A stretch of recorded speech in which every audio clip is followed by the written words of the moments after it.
Hi, I'm Jimmy and welcome to episode 2 of my sub-3 hour marathon build. Last week I discussed a little bit my goals for the training block and how my number one goal was to find and maintain a healthy balance in life, to not let running completely consume my mind and my thoughts and my actions, but to keep first things first and be a good husband, father, friend, all of that stuff, and have running in its proper place. I feel like I did a pretty good job of that this week. So I'm a school teacher and currently on school holidays. And because of that, we were able to go away to visit some family. So we went up to a place called Jurien Bay to see my brother and his family. And then we went down to Busselton to see my wife's brother. So that would make him my brother-in-law and his family. So I had a really good time there. So it was great to do that, but also I'm quite proud of myself because I actually skipped 2 runs while I was away, which for me is, I think it shows real progress. So normally when I plan a run, there's nothing that's going to stop that run from happening. When I plan something, it's as good as done. And so I was happy with myself that I had the flexibility and, dare I say, the wisdom to skip those 2 runs because I realized that it was more important to spend that time with my family and with the friends because we were only there for one night in each place. So we weren't there for long. But it was also good because I made sure that I got my key sessions done still. So the 2 runs that I missed were only 30-minute easy sessions in the afternoon. So no big deal, but as I say, I think it demonstrates progress on my part that I am able to control myself, whereas I think the old James would have just said, "See you later, guys, I'm off for a run." But I didn't do that, so that was good. And also this week, it's been really interesting to see the effect of a slightly different fueling strategy for my harder workouts, to see the effect that that's been.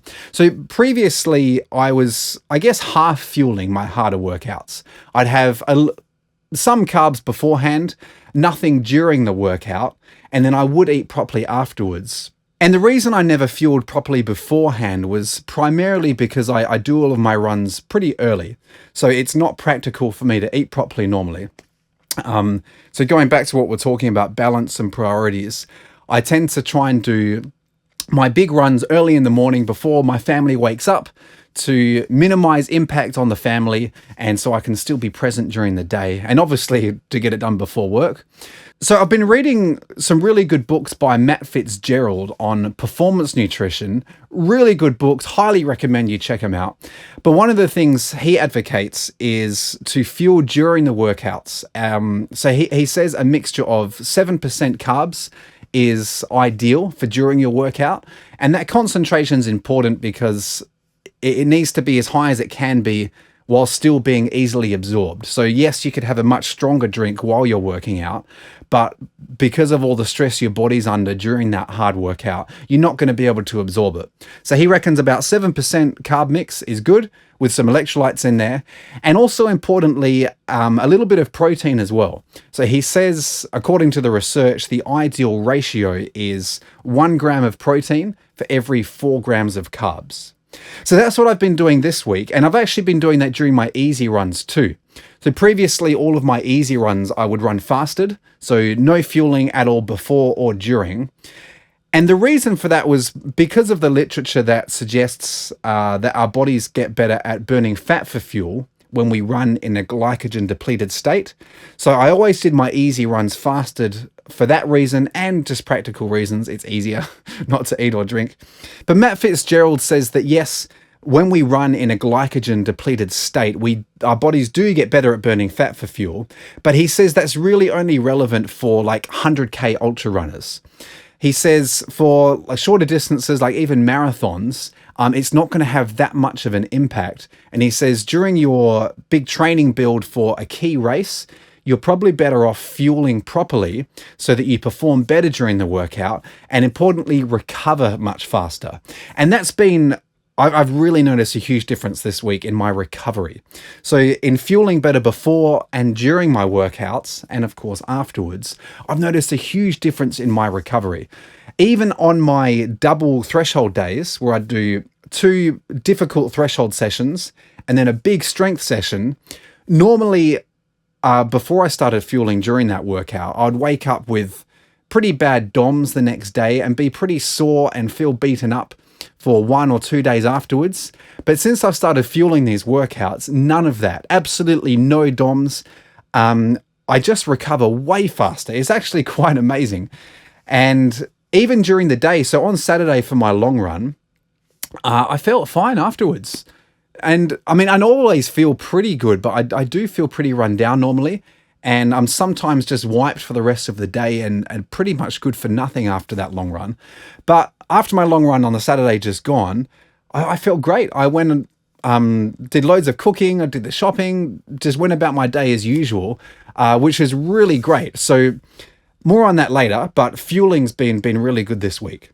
So on to the sessions. Monday, in the morning, I don't really know what to call this session. It's a near threshold session. So I did 3 8-minute intervals at my critical power. So that's a little bit slower than 10K pace. Not much, but a little bit slower than 10K pace.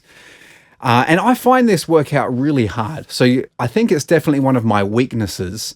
And so I'm keen to do these workouts regularly to build fatigue resistance at my critical power. So for me, that's 340 watts-ish. I just find it really tough to hold that intensity for 8 minutes. So I did 3 by 8 minutes with a 3-minute recovery in between. I actually did that one on the treadmill for a few reasons. I want to keep these sessions really controlled, and that's obviously just much easier on the treadmill. The pace is set. And also I want to progress these runs in a very, I hesitate to use the word scientific, but in a very gradual, predictable, linear way. And doing it on a treadmill is great for that. And of course, it's a little less pounding on the legs as well. It's slightly easier on the body. So I did that one on the treadmill. Hard session, but got it done. But I dialed back the intensity a bit just to try and build from there. So I'm wanting to progress rather than dive in too deep too soon and pay for it later. So that was the morning. The afternoon, I intended to do a double session. I intended to do some hill sprints in the afternoon and warmed up and got everything ready, was all ready and fueled. But I actually bailed on that workout just because it didn't feel right. So not so much from a tiredness point of view. I was tired, but I still could have done it. But I was getting some knee pain. And it's an interesting thing, isn't it? Like when do we know when we should stop a workout? And when do we push through and just get it done regardless? And it's a really difficult thing to talk about because I think you learn. I just knew that I'd reached that point of diminishing returns, that yes, I could have pushed on and completed the workout, but the detrimental effects of doing that would have outweighed any potential benefits I might have gotten. So I was feeling sore. I thought, no, this isn't a good idea. So I bailed on that hill sprint session and ended up just going home and doing a heavy weight session, which was great. So that was Monday. Tuesday, easy run in the morning, 60 minutes. So that went as expected. It went better than expected, actually, because I was fueling differently the day before. Felt really good during that 60-minute easy run. Then we jumped in the car and drove up to Jurien Bay to see my brother and his family. Always a great time seeing them. And again, it's just a really good reminder that my heart and my mind and my actions need to be with my family first, especially while my kids are young. I've got twin girls who are, oh gosh, they're 13 and a son who's 11. And it's such a special time. I love hanging out with them, just being around the fire pit, going to the beach, going on a bike ride, really good time. So very happy we went there. And so I didn't do my usual evening run then. I just hung out with everyone, which was great. But it meant that when I woke up in Jurien Bay on Wednesday, that's my double threshold day, a Wednesday. So I had my morning session in Jurien Bay, which I was looking forward to because Jurien Bay is a stunning location and there's a path that runs right along the beach for a long way. I don't know how long it is, but it's a long way. So I was really looking forward to running along the beach and having beautiful scenery. But it was completely pitch black. I could not see a thing. So I actually had to turn back. It was a new moon, so there was no moonlight. And it's a really small town. There's like 2,500 people there. So there's no light pollution. There's no street lights, no moonlight. It was pitch black. It would have been dangerous to run on that path. So I came back and actually ended up doing the workout on the highway. So as I say this now, I realize it's not a good idea. I said it was too dangerous to run on a path by the beach, but then running on a highway where the speed limit's 110 kilometers an hour. But that's all right. You could see cars coming from a mile off. It was fine. So that was a really good session. It was 2 15-minute intervals at half marathon power with, I think it was 90-second recoveries. And that felt really good. I felt strong, got it done relatively easily. It was still tough, but relatively easily.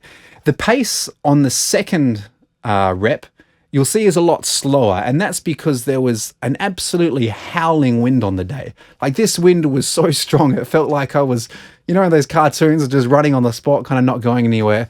That's what it felt like. Really strong headwind, and it was slightly uphill. So the second rep, the pace is a bit slower, but the power was on the money, which is what we're concerned with. So that was a really good run. And by the time I got back, everyone was just getting up, having breakfast. So again, nailing that priorities thing, I made sure I did the run so it wouldn't impact the day. Well done, me. So that was Wednesday morning. Had a great day. Then after lunch, we jumped in the car, drove back up to Perth. And then when we arrived, I was able to start my afternoon session. So the afternoon session was the same as last week's session. It was 4-minute intervals that I was aiming to do at about my critical power. So a little bit slower than my 10K pace. And again, they're tough workouts. I actually aimed to do 8 reps. So 8 4-minute reps with, I think, about 2 minutes recovery, I think. But I pulled the pin after 6 reps. And again, just going back to what I was saying before, it felt like I had stopped gaining benefit from that workout. And yes, I could have gone on and done all 8 reps. But again, that point of diminishing returns, it would have wrecked me. And would I have gained much from doing that? I don't know, probably not. So I stopped after 6 reps. So that was good. And then got my big strength session done. So that was a big day. And one of the cool things about doing the workout, I did that one on the treadmill again, to keep it really controlled, to save a bit of time as well, and to have slightly less pounding on the body. So this is new. I don't normally train on the treadmill, but I've decided to try and do a couple of these thresholdy workouts on the treadmill to keep it controlled, and so I can progress it in very predictable ways and compare apples to apples. But one of the good things about doing the workouts on the treadmill is it's really easy to have my drink mix there and fuel during the workout. So after each rep, have a sip. And so Wednesday was a big day, 2 threshold sessions, big strength session. And I pulled up absolutely fine the next day. I couldn't believe it. So this whole new fueling strategy, it's just made such a difference. It's hard to believe what a difference it's made. I woke up Thursday thinking, I'll probably just do like 40 minutes, maybe 50 minutes of an easy run to recover. But I honestly felt fine. I felt like I could have done another session. So I did a full 60 minutes easy on the Thursday morning. And then we jumped in the car, drove down to Busselton to see my brother-in-law and his family. Great time. And I did actually intend to do my afternoon easy run there, because the rest of the family had to go out to karate class or something. So I thought, that'll be a great time to do it. But again, I made the right decision and took my son and my nephew out on a big bike ride. We had a great time. The little pump track, some jumps. It was really fun. So again, it was an easy choice, really. It's lots of fun going out with the boys on a bike ride. So I didn't do that afternoon easy session. And then Friday morning was another easy run with some strides. But this time I did leave a bit later. They've got younger kids, so that they woke up a bit later. So I wanted to leave later for this run so I could run in the light. Because again, Busselton's a stunning location, really nice path along the beach. So I timed it so I was going to be out running while the sun was coming up. And I'm so glad I did. So Busselton's got this jetty that goes out, I think it's 1.5 Ks out, 1.5 Ks back. And it was so nice running along there. Friday afternoon, I did do my barefoot easy run then. That was good. Saturday, long run. Always have a great time in the long run. Really good. And again, the fueling works so well. I mentioned before that afterwards, I feel like I bounced back really quickly, was able to go and do all the jobs I had to do later on in the day. I was having a sip of a drink every 10 minutes or so. It's long run day, one of my favorite times of the week. And I'm just trying to enjoy this run now because it's probably going to be my last run for a while in the light. I start work next week, which means early starts. So just enjoying the light while I can. So the plans today, I'll probably do about 24 Ks total. So I do my runs by time, not distance. So I never know exactly how far I'm going to go. But today there's a 10-minute warm-up, an hour and 10 minutes in zone 2, 25 minutes at marathon pace, and then a 10-minute cool down. So I've got another 15 minutes left in zone 2 before I ramp up to marathon pace. Let's do it.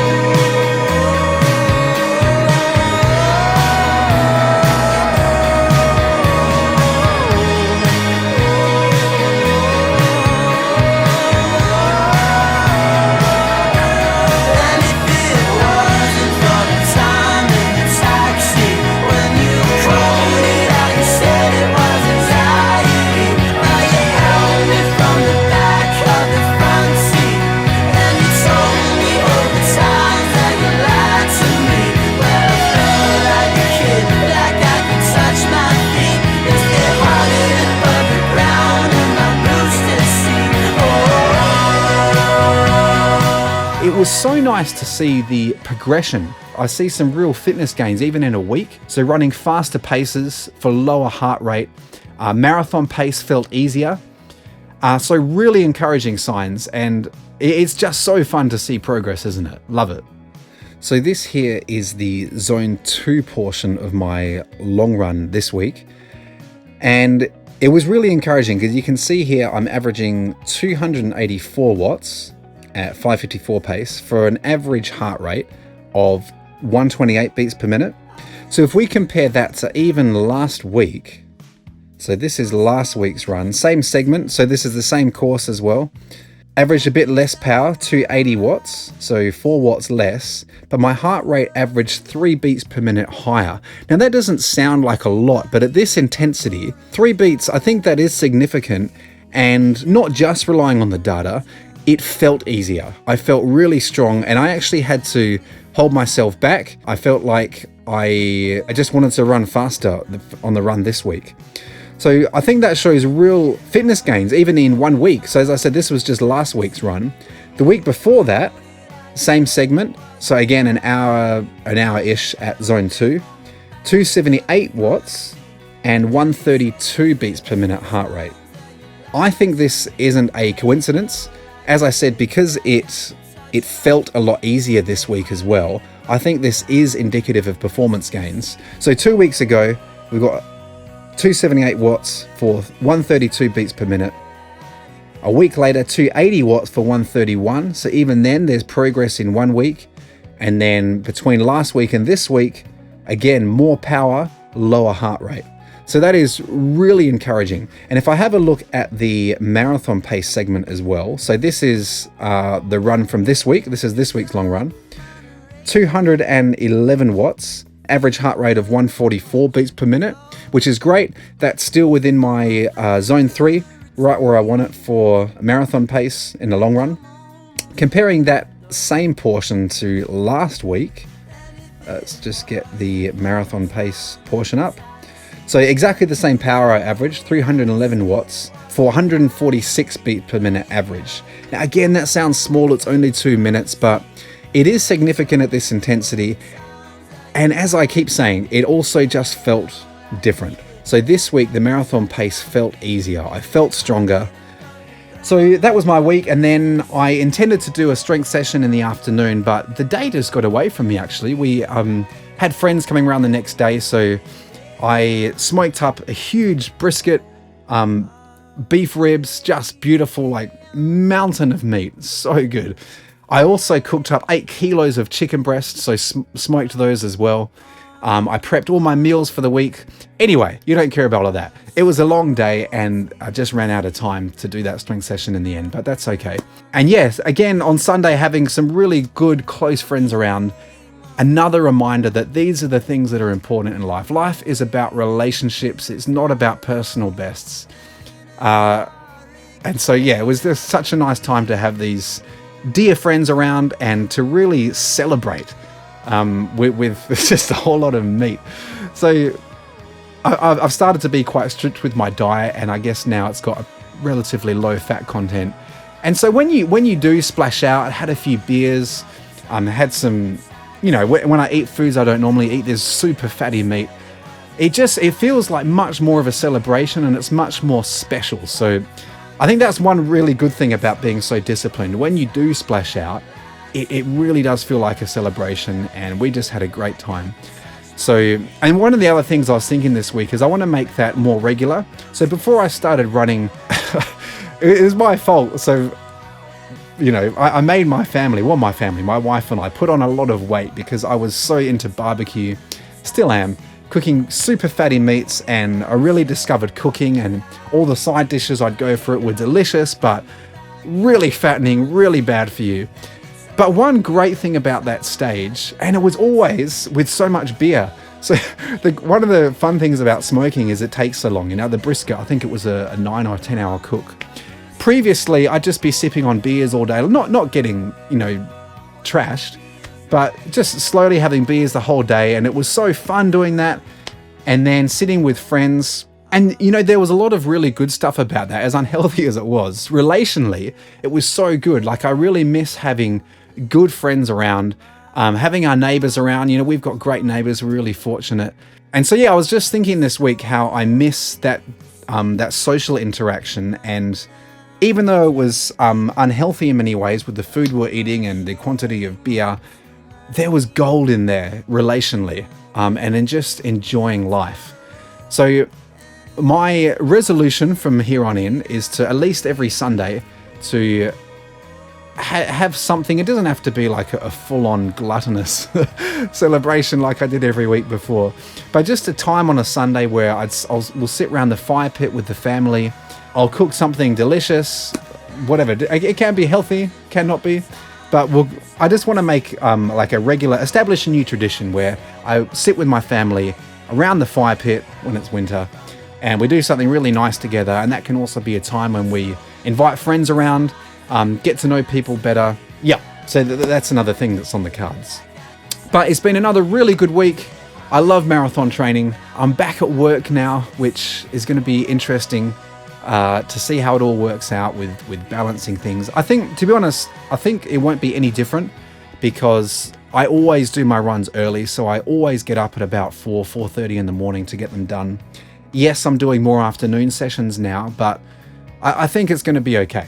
I'll keep you updated. Thanks for watching, and I'll see you next week.